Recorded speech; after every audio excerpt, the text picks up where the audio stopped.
Hello everyone, welcome to official channel of IIT Ashram. Myself Rahul Kumar Ranjan, mathematics faculty at IIT आश्रम। तो आज जो हम लोग डिस्कस करने वाले हैं, जो हमारा खोज एग्जामिनेशन जो 5 अक्टूबर को जो सेट 2 हुआ है, उसका हम लोग पेपर डिस्कस का एनालिसिस करेंगे। सबसे पहले मैं आपको एक बार खोज एग्जामिनेशन के बारे में बता दूं कि ये जो खोज एग्जामिनेशन होता है, ये हमारा IIT आश्रम के द्वारा जो है आपको स्कॉलरशिप प्रोवाइड करने के लिए एग्जामिनेशन है। अगर इसके अकॉर्डिंग अगर आप में आपके जो मार्क्स आएंगे उसके परसेंटेज के अकॉर्डिंग आपको स्कॉलरशिप प्रोवाइड की जाएगी एंड देन उसका बेनिफिट अगर आप नेक्स्ट टाइम में हमारे साथ इनरोल करते हो तो इसका जो है आपको स्कॉलरशिप वहाँ पर आपको इम्प्लीमेंट होगा। तो और भी काफ़ी सारी चीज़ें हम लोग इसमें क्वेश्चंस 1 बाय 1 देखो इसमें कि मैथ साइंस मेंटल एबिलिटी के क्वेश्चंस होते हैं। तो इसमें आज का जो पोर्शन है हम लोग जो कि 5 अक्टूबर को हुआ है उसका डिस्कस करने वाले हैं। और अगर आपने पेपर दिया हुआ है तो देखा होगा कि पेपर जो है ना इजी है, ज़्यादा उसमें कुछ लेंदी नहीं था। बट एक बार 1 बाय 1 हम लोग डिस्कस करते हैं कि पहले मैथ का पार्ट यानी कि मेंटल एबिलिटी का पार्ट हम लोग डिस्कस करने वाले हैं। ठीक है, तो देखो मेंटल एबिलिटी में आपके टोटल 15 क्वेश्चन होते हैं और अगर आपको इस पर कमांड है तो आपको, क्योंकि ये काफ़ी इंपॉर्टेंट रहता है, अगर ओलंपियाड एग्जाम और भी दोगे तो उसमें इसमें यूज होता है।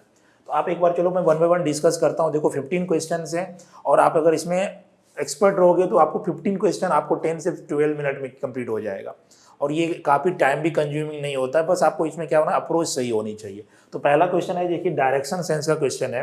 अ पर्सन देखो वॉक्स 3 किलोमीटर नॉर्थ है। जब भी आपको डायरेक्शन सेंस का क्वेश्चन है तो सबसे पहले डायग्राम जरूरी होता है। तो देखो आपको डायरेक्शन पता है कि ये नॉर्थ, साउथ, ईस्ट और वेस्ट, ये डायरेक्शन होती है हमारी। तो अगर एक बात बताओ, a person walks 3 kilometre north, मतलब ये यहाँ पर 3 किलोमीटर गया, देन उसके बाद 4 किलोमीटर ईस्ट, तो 4 किलोमीटर ईस्ट, एंड उसके बाद 12 किलोमीटर साउथ। अब बताओ 12 किलोमीटर साउथ कहाँ आएगा, तो यहाँ पर आ जाएगा 12 kilometre south, and finally 4 kilometre west. अब वापस जो है ये देखो वेस्ट यानी कि 4 किलोमीटर आया। तो क्वेश्चन है कि how far is from the starting point, मतलब यहाँ अगर ये पॉइंट है ये बी है, इनके बीच का डिस्टेंस आपको फाइंड करना है। तो ये सिंपल है, देखो यहाँ से लेके यहाँ तक, क्योंकि 12 है तो ये 12 हो जाएगा और उसमें से 3 माइनस कर दो तो 12 माइनस 3 कितना हो जाएगा, 9 किलोमीटर स्टार्टिंग से।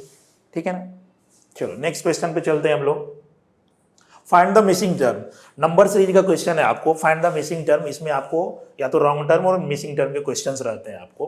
तो इसमें देखो आपको जो है ना सबसे पहले पैटर्न देखना होता है कि पैटर्न क्या है हमारा। तो 11, 13, 17, 19, 23 and fill in the blanks and 31 है। अगर इसमें आपको एडिशन सब्ट्रैक्शन का भी सारा लॉजिक यूज करना होता है, बट अब थोड़ा सा यहाँ पर ध्यान दो। देखो 11, 13 प्राइम नंबर, उसके बाद नेक्स्ट नंबर क्या है, प्राइम नंबर 17, फिर नेक्स्ट प्राइम नंबर, यानी कि ये प्राइम नंबर की सीरीज है। तो बताओ 23 के बाद जो है नेक्स्ट प्राइम नंबर हमारा क्या हो जाएगा, 29, यानी कि आंसर विल बी सी। ठीक है, चलो नेक्स्ट। उसके बाद है मिरर इमेज। तो देखो मिरर इमेज जब भी फाइंड करना हो ना आपको, क्लॉक का क्वेश्चन है कि मिरर इमेज कैसे फाइंड करते हैं। मिरर इमेज जब भी फाइंड करना ना आपको, अगर आपके पास 12 आवर्स वाला क्लॉक होगा तो उसमें यानी कि टोटल जो सम होता है वो 12 होना चाहिए। यानी कि उसमें आपको जो माइनस करना होगा 1160 में से माइनस कर दो जो रिमेनिंग टाइमिंग है, जब वो आपको कौन सा क्लॉक हो, 12 आवर्स का। बट अगर यही क्वेश्चन अगर मान लो 24 आवर्स वाला क्लॉक हो तो उसमें जो है आपको क्या करना है, 24 आवर में से यानी कि 2360 में से आपको माइनस कर देना है। तो बताओ यहाँ पर यह है 435 है, इसको अगर मैं माइनस कर दूं तो यहाँ से बताओ ये कितना हो जाएगा, 7 हो जाएगा और ये हो जाएगा हमारा 25, यानी कि ये इसका मिरर इमेज हो जाएगा। क्लियर, तो ये कंसेप्ट सिंपल आपको याद रहना चाहिए, तो इसके अकॉर्डिंग आप लोग सॉल्व कर सकते हो। तो 725 होगा ऑप्शन ए। ठीक है, 435 का। नेक्स्ट पर चलते हैं हम लोग। A book is coded as 43। अब देखो अल्फाबेट सीरीज का क्वेश्चन है, कोडिंग डिकोडिंग बोलोगे आप। जब भी इस टाइप के क्वेश्चंस होते हैं तो इसमें क्या होता है, उसके अल्फाबेट की पोजीशन के अकॉर्डिंग जो है हम लोग क्वेश्चन को सॉल्व करते हैं। तो देखो बुक अगर 43 रहे तो इसका मतलब है कि इसका जो पोजीशन है उसके अकॉर्डिंग आपको 43 कैसे हुआ ये देखना होगा। तो बुक जो देखो बी कितना होता है 2, ओ कितना है 15, यहाँ भी हो गया 15 और ये हो गया 11। अब अगर मैं इनको एक बार ऐड करके पहले चेक करता हूँ कि क्या ये एडिशन जो है 43 हो रहा है, तो 15 15 30, 30 प्लस 2 32 प्लस 11 ये कितना आ गया 43, मतलब ये एडिशन हो रहा है। तो हमें पूछ रहा है कोड नंबर ऑफ पेन। अब बताओ पेन का अगर मुझे फाइंड करना होगा तो पी की पोजीशन जो होती है वो होती है 16, ई की पोजीशन होती है 5 और एन की पोजीशन होती है 14। अब इनको ऐड कर दो तो 16 + 40 + 5 ये हो जाएगा हमारा 35। Answer will be C. Clear? चलो नेक्स्ट चलते हैं हम लोग। फिर से देखो आपको नंबर सीरीज का ही क्वेश्चन है। नंबर सीरीज का क्वेश्चन है आपको 7, 26, 63, 124 एंड डैश। देखो कुछ सीरीज में ना आप जब भी नंबर सीरीज के क्वेश्चन करो ना, कुछ इंपॉर्टेंट सीरीज होते हैं उनको आपको ध्यान रखना होगा, क्योंकि अगर आप सपोज ऐसे पहले डिफरेंस से बनाओगे तो फिर ये लेंदी है। जैसे कि मान लो कि 7 है, फिर 26 है, फिर 63 है, उसके बाद 124 है। तो अगर मैं जैसे बेसिक से डिफरेंस से करोगे तो नहीं हो पाएगा, क्योंकि यहाँ 7 + 26 है तो फिर 19 ऐड होगा, फिर उसके बाद नेक्स्ट करोगे तो फिर पैटर्न नहीं बनेगा। फिर भी आप चेक कर सकते हो इस वे में। बट एक सीरीज ना 2-3 सीरीज जो है आपको खासकर जो है ना, जब भी आप नंबर सीरीज क्वेश्चन करते हो उसमें ना आपको स्क्वायरिंग वाला सीरीज और क्यूबिंग वाला सीरीज ये दोनों इंपॉर्टेंट होते हैं। देखो 2 का स्क्वायर हो गया, फिर ये 3, फिर ये 16, फिर ये 25, ये 36, तो ये जो है ना ये स्क्वायर का सीरीज है, ठीक है। एंड देन उसके बाद अगर क्यूब का सीरीज आप बताओगे तो 1 का क्यूब हो गया, फिर 2 का क्यूब हो गया, फिर 3 का क्यूब हो गया, फिर उसके बाद 64 हो गया, फिर 125 हो गया एंड 216 हो गया। तो ये क्यूब का सीरीज है। ये दोनों काफी इंपॉर्टेंट इसलिए हैं क्योंकि इसमें कभी हो सकता है आपको कि इसका +1 करके नेक्स्ट नंबर दे दिया जाए या -1 करके नेक्स्ट मतलब पहले का नंबर दिया जाए और फाइंड द मिसिंग टर्म आपको पूछा जाए। अगर आप इसमें देखोगे, देखो 7 है, मतलब देखो यहां से 8 - 1 यानी कि ये हो गया 2 का क्यूब -1। देखो 26 है तो 3 का क्यूब -1। यहां देखो 4 का क्यूब -1, यहां है 5 का क्यूब -1। इसका मतलब नेक्स्ट नंबर जो होगा वो 6 का क्यूब -1 होगा और ये आंसर आ जाएगा 216 - 1 यानी कि 215। और 215 जो है ऑप्शन क्या है हमारा 1A। क्लियर? तो देखो आपको इसलिए ये सीरीज जो है ना दोनों इंपॉर्टेंट होते हैं, आपको स्क्वायर का सीरीज और क्यूब का सीरीज, ये दोनों सीरीज जब भी आप नंबर सीरीज के क्वेश्चन सॉल्व करोगे ये आपको ध्यान में रखने होंगे, ठीक है। चलो नेक्स्ट पे चलते हैं हम लोग। एक क्लॉक का ही क्वेश्चन है आपको। जैसे क्लॉक में जो है ना, जो आपको जो घड़ी देखोगे उसमें 7 और 20 यानी कि 7:20 हो रहे हैं, तो उनके बीच का जो एंगल्स होगा वो फाइंड करना है हमें। मतलब मिनट हैंड और जो आर हैंड होता है उनके बीच का एंगल्स मुझे फाइंड करना हो। जब भी आपको जैसे कि मिनट हैंड मान लो अगर यहाँ पर है और आर हैंड कहीं और है, ठीक है ना, ये मिनट हैंड हो गया, ये आर हैंड हो गया, तो इनके बीच का जो एंगल्स होता है ना थीटा, यही हमें फाइंड करना होता है, ठीक है ना। अब इसके लिए ना आपको अगर एक फॉर्मूला होता है, अगर ये फॉर्मूला रिमेंबर रहेगा तो आपको इजीली बन जाएगा। और यहाँ पर देखो एंगल का फॉर्मूला होता है 30h - 11/2m। h for are होता है और m होता है मिनट।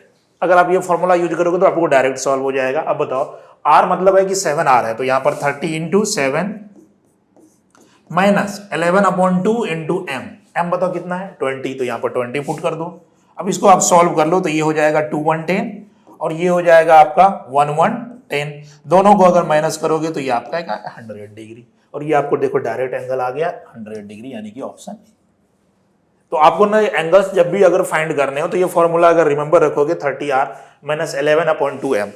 और ये अगर बोलोगे कि सर ये निगेटिव भी आ सकता है, हाँ निगेटिव आ सकता है, तो निगेटिव आपको पता है एंगल कभी नहीं होगी, तो आप इसका क्या ले लोगे मॉडुलस, यानी कि इसकी पॉजिटिव वैल्यू, एब्सोल्यूट वैल्यू जिसको बोलते हैं हम लोग। तो अगर ये वैल्यू में अगर आपने सपोज कोई वैल्यू जैसे कि 11/2/m की वैल्यू ग्रेटर आ गई तो ऑब्वियसली बात रिजल्ट निगेटिव आएगा, उसका एब्सोल्यूट वैल्यू यानी कि जो पॉजिटिव वैल्यू है वो आपको लेना है और वही आपका एंगल्स होगा, ठीक है। चलो नेक्स्ट चलते हैं हम लोग। How many pair of letters are there in the word. देखो एक वर्ड दिया है, ठीक है ना, which have as many letters between them in the word as in the alphabet। मतलब क्वेश्चन में क्या है कि जैसे अल्फाबेट में जैसे देखो अगर आप सोचो कि A है और यहां पर E है, ठीक है, A E के बीच में अगर अल्फाबेटिक ऑर्डर में देखोगे तो बीच में क्या क्या आएगा हमारे पास, B आएगा, C आएगा और D आएगा। यानी कि A और E जब यूज होना चाहिए तो इनके बीच में एग्जैक्ट 3 लेटर यूज होना चाहिए, इसी को बोलते हैं अल्फाबेटिक ऑर्डर। तो मुझे ना इस केस में मतलब मुझे फाइंड करना है कि इसमें कौन कौन से ऐसे वर्ड्स होंगे जिनका अल्फाबेटिक ऑर्डर, और इसका ये चाहे आपको फॉरवर्ड भी हो सकता है बैकवर्ड भी हो सकता है, आपको इस तरह से कितने लेटर पॉसिबल है ये हमें ढूंढने हैं। तो चलो 1 बाय 1 ढूंढते हैं हम लोग। देखो यहां पर ना अगर मैं पहले से स्टार्ट करूं तो यहां पर देखो REP, यानी कि देखो REP जो हो गया क्योंकि PQR है, ठीक है ना, PQR, तो P और R के बीच में एक लेटर होना चाहिए और यहां पर देखो E है, मतलब ये अल्फाबेटिक ऑर्डर में है। चलो दूसरा देखते हैं इसके बाद फिर से यहां पर फिर PQ, हाँ P और R को ही देखो PUR, यहां भी हो गया PQR, ठीक है ना। आगे इस तरह से तुम्हें एक बार बार बार चेक करना पड़ेगा और कोई है क्या। तो अगर मैं आगे देखूं, हाँ O और N, देखो O और N दोनों की पोजीशन जो है एग्जैक्ट सेम होती है, N 14 और ये 15 होती है। तो रिवर्स ऑर्डर में भी होगा तो भी है ऑर्डर, लेकिन वही है, यानी कि दोनों के बीच में एक ही अल्फाबेट होना नहीं चाहिए, कोई भी अल्फाबेट नहीं होना चाहिए। तो ये सेम है। 3 2 हो गया। अब ऑप्शन देखो 3 1 2 है, मतलब अभी भी मेरा मतलब या तो 3 होगा या मोर देन 3 होगा। तो कोई और ऑप्शन देखते हैं, अगर एक भी और मिल गया तो ऑप्शन डी हो जाएगा। तो नेक्स्ट अगर मैं चेक करूं इस तरह से, यहां पर देखो आर है इस तरह से, एस, हाँ एस और यू के जो हम पास वाले लेटर होते हैं ना उनको पहले एक बार क्रॉस चेक करो।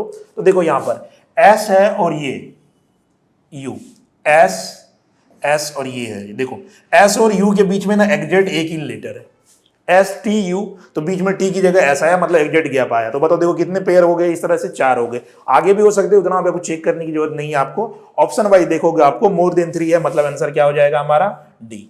समझे? तो ये होता है इंग्लिश अल्फाबेट के अकॉर्डिंग आपको फाइंड करने के लिए, कि जब भी आपको अगर क्वेश्चंस रहे तो इसको किस तरह से फाइंड करते हैं। क्लियर? चल नेक्स्ट क्वेश्चन पे चलते हैं हम लोग।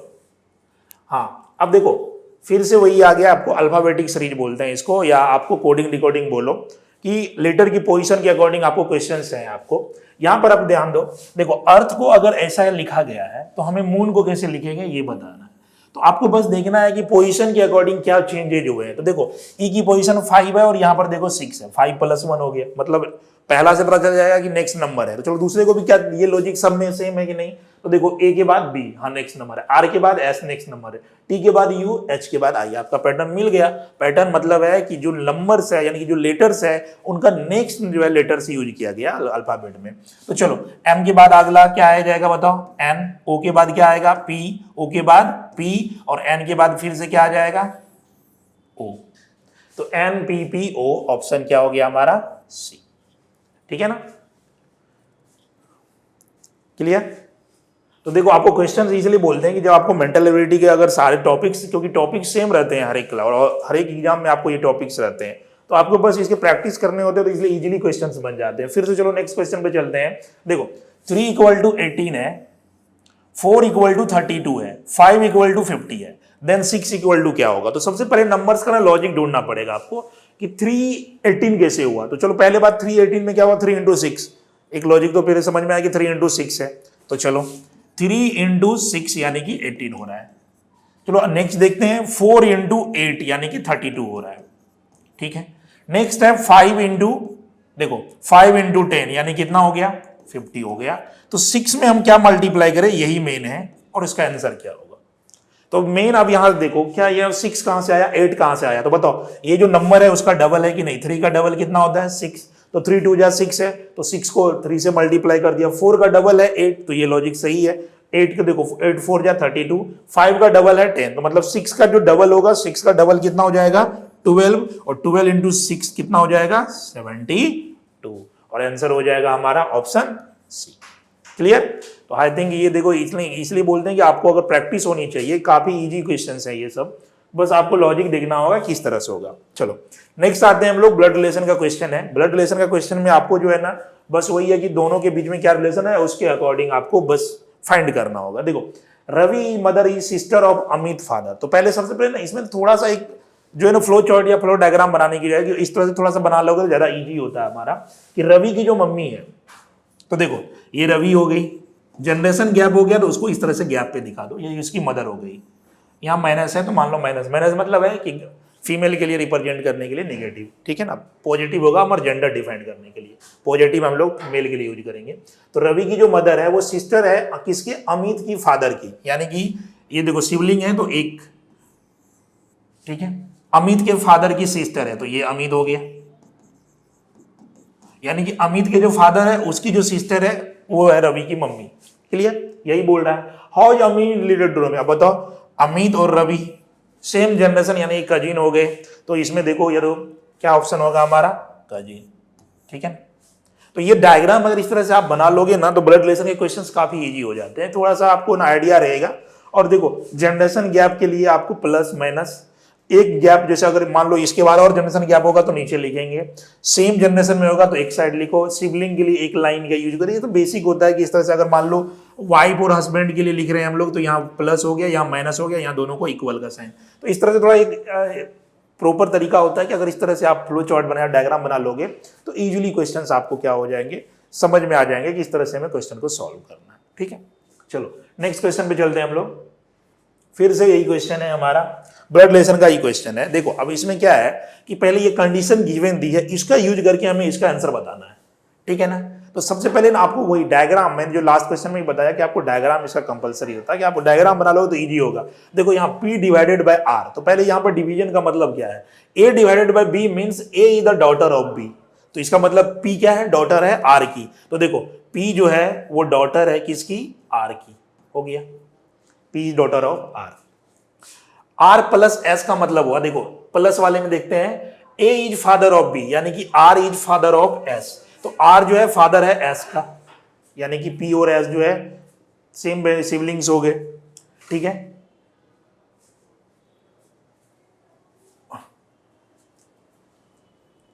R is the father of S, और यहां पर हमारा जो था, एक सेकेंड, फर्स्ट क्वेश्चन है हमारा A divided by means A is the daughter of B, A is daughter of B है, और हमने यहाँ पर P यानी कि P जो है डॉटर है ऑफ R है, तो हमें इसका जनरेशन अभी पता नहीं था, ये मतलब P जो है वो डॉटर है, यहाँ पर थोड़ा करेक्शन करेंगे हम लोग, P जो है वो डॉटर है, R के बारे में मुझे जनरल पता नहीं था उस टाइम में। अभी देखो अब यहाँ पर जो है, यहाँ पर क्या लिखा है दूसरा कि R प्लस S मतलब A is the father of, यानी कि R जो है वो फादर है, तो R फादर है S का। ठीक है, उसके बाद फिर चलो S प्लस Q, वही मेन उसी का यूज करेंगे हम लोग, तो S जो है वो फादर किसका है, Q का, तो S जो है फादर है किसका, Q का। तो इसका मतलब P और S तो भाई बहन हो गए। अब उसमें तुम्हें क्वेश्चन पूछा है which of the following is true, P is daughter of Q, P is the daughter of Q, तो ये तो रॉन्ग है। Q इज ऑन्ट ऑफ P, तो देखो Q तो आंट नहीं है, क्योंकि Q तो आपको जो है ना, हाँ P इज आंट ऑफ, तो ये सही है, क्योंकि देखो डायरेक्शन सही है, क्योंकि Q के जो फादर है उसकी सिस्टर है, तो इसका मतलब है जो P क्या हो गई, Q की आंट हो गई, और ऑप्शन क्या हो गया, C हो जाएगा। ठीक है ना, तो देखो वही मेन क्वेश्चन हो गया आपको ब्लड रिलेशन का। तो ब्लड रिलेशन में जो है ना आपको डायग्राम, अगर थोड़ा सा ये इस टाइप से रफ डायग्राम बनाओगे तो आपको आइडिया लग जाएगा कि क्वेश्चन किस तरह से सॉल्व होता है इजीली तरीके से। चलो ठीक है, नेक्स्ट चलते हैं हम लोग। फिर से क्वेश्चन है इस बार, देखो यहाँ पर जो है नंबर्स का क्वेश्चन है, बस P का मतलब दिया हुआ कि P का मतलब होता है डिवीजन, Q का मतलब होता है मल्टीप्लीकेशन, R का मतलब होता है प्लस, एंड S का मतलब माइनस होगा, तो इसकी वैल्यू निकालनी है। तो चलो 18, देखो Q डिनोट्स क्या है, मल्टीप्लीकेशन, तो मल्टीप्लाई 12। ठीक है, P डिनोट्स डिवीजन, तो डिवीजन हो जाएगा 4। उसके बाद देखो R क्या है, R डिनोट्स प्लस, तो R की जगह प्लस आ जाएगा 5।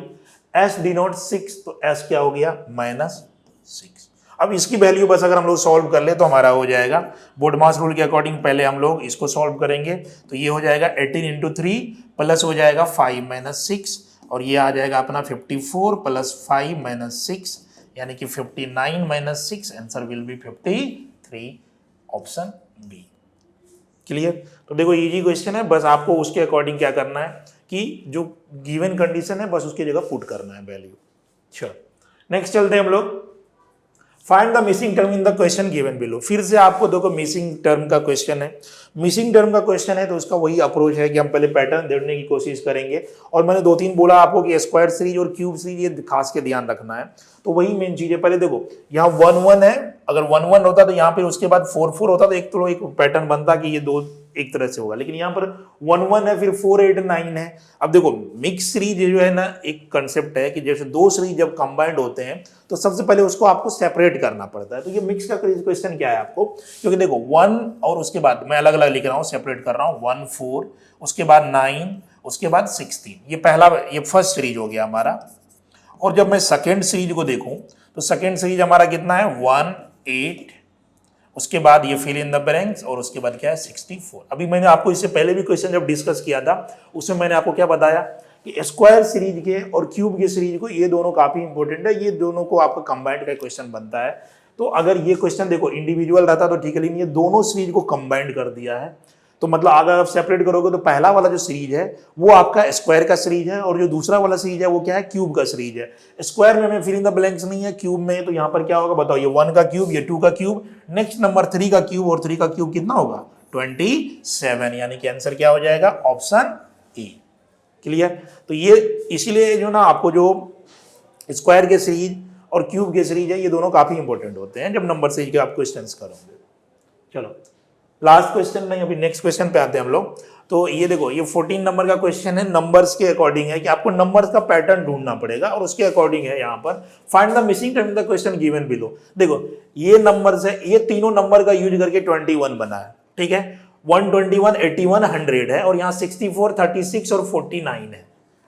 तो इसमें से पहले एक बार बताओ, सबसे पहले तो 64, 36, 49 अगर साइड में कोई भी परफेक्ट स्क्वायर है तो इसका मतलब है कि आप ये तो परफेक्ट स्क्वायर का उसका स्क्वायर का भी यूज करके बनाओगे या ऐसे भी ऐड करो। तो अगर मैं इसका देखो लिख लेता हूं, ये 8 का स्क्वायर है, ये देखो ये 7 का स्क्वायर है, और ये किसका स्क्वायर है 6 का स्क्वायर। अब मुझे 8, 7, 6 का भी यूज करके 21, क्योंकि इन तीनों का यूज करोगे तो काफी ज्यादा 21 से ग्रेटर नंबर आएगा। तो मैं ट्राई करता हूं क्या 8, 6 और 7 से 21 आता है, तो ऐड करो। देखो 8 + 6 + 7, तो हाँ 8 + 6 + 1 21 आता है। मतलब ये लॉजिक तो मेरा पहले वाले में बैठा है, मतलब ये राइट है। तो देखो परफेक्ट स्क्वायर है तो उसका स्क्वायर रूट करो, उसको ऐड किया है, वही मेन है। तो यहां से अगर मैं करूं तो इसका देखो 9 हो जाएगा, ये 10 हो जाएगा, और ये 121 है तो 11 हो जाएगा। तो अगर मैं ऐड करूं इनको 11 + 9 + 10 तो आंसर हो जाएगा 30, यानी कि ऑप्शन बी।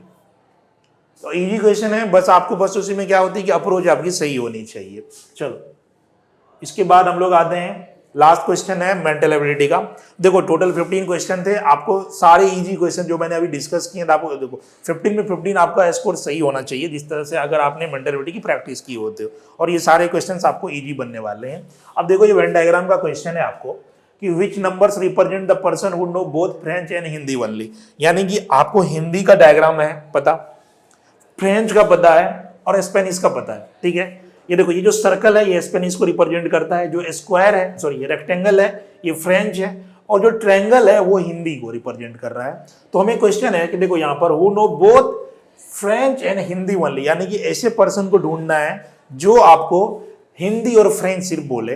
तो इसका मतलब है कि हमें इंटरसेक्शन जो है पॉइंट ढूंढना है, और वो किसका, फ्रेंच का और हिंदी का, यानी कि जो हमारा रेक्टेंगल है और जो ट्रायंगल है इन दोनों का हमें इंटरसेक्शन जो है वही ढूंढना है। और इन दोनों का इंटरसेक्शन देखोगे तो क्या आ जाएगा, ओनली एक ही है 1, यानी कि आंसर विल बी क्या हो जाएगा 1।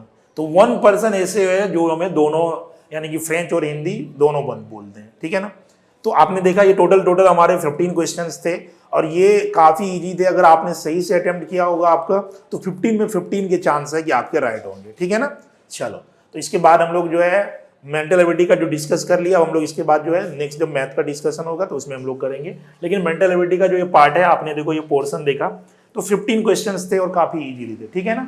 आई थिंक सारा चीज क्लियर हो गया होगा, और आपके नंबर्स भी 15 में 15 आउट ऑफ आने चाहिए। Okay, thank you.